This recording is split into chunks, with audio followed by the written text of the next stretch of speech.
السلام علیکم۔ کھڑے ہو کر پانی پینا صحت کے لیے نقصان دہ ہے۔ اسلامی تعلیمات میں پانی بیٹھ کر چند گھونٹ میں پینے کی ہدایت ملتی ہے، جبکہ کھڑے ہو کر پانی پینے سے روکا جاتا ہے، بلکہ اکثر اس پر لوگوں کی جانب سے ٹوکا بھی جاتا ہے۔ مگر کیا یہ عادت کسی قسم کے نقصان کا باعث بنتی ہے؟ طبی سائنس میں تو اس حوالے سے کوئی واضح جواب موجود نہیں یا اس پر کبھی توجہ نہیں دی گئی، مگر آیورویدک طریقہ علاج میں اس عادت کو صحت کے لیے ضرور نقصان دہ قرار دیا گیا ہے۔ اس طریقہ علاج کے ماہرین جن کا نقصانات کا ذکر کرتے ہیں وہ درج ذیل ہیں۔ نظام ہاضمہ کے افعال متاثر کرے۔ جب کھڑے ہو کر پانی پیا جاتا ہے تو یہ معدے کی دیواروں سے ٹکراتا ہے اور لہر کی شکل میں نیچے جاتا ہے۔ یہ لہر معدے کی دیوار کے ارد گرد موجود اعضاء اور غذائی نالی پر منفی اثرات مرتب کر سکتی ہے۔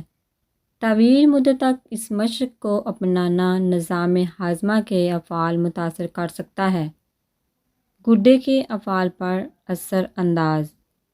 گردوں کا کام جسم میں موجودہ زہریلے مواد کی صفائی ہے اور یہ عادت اسے متاثر کرتی ہے، جس کے نتیجے میں مختلف مسائل پیدا ہونے کا خطرہ ہوتا ہے، یعنی گردوں کو نقصان پہنچ سکتا ہے یا پیشاب کی نالی کی سوزش کا شکار ہو سکتی ہے۔ جوڑوں کے امراض۔ کھڑے ہو کر پانی پینے کی عادت جسم میں سیال کے توازن کو بگاڑتی ہے اور اضافی سیال جوڑوں میں اکٹھا ہو کر جوڑوں کے امراض کا باعث بنتا ہے۔ معدے کی تیزابیت۔ اسی طرح پانی پینا غذائی نالی کو متاثر کرتی ہے، جس سے معدے میں تیزابیت کی شکایت کا امکان بڑھ جاتا ہے، جو آگے بڑھ کر سینے میں جلن یا السر وغیرہ کا باعث بھی بن سکتا ہے۔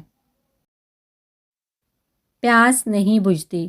ماہرین کے مطابق کبھی کبھار کھڑے ہو کر پانی پینے میں کوئی برائی یا نقصان نہیں ہوتا، مگر اسے عادت بنا لینے سے گریز کرنا چاہیے۔ اس عادت کے نتیجے میں انسان کی صحیح طرح سے پیاس بھی نہیں بجھتی۔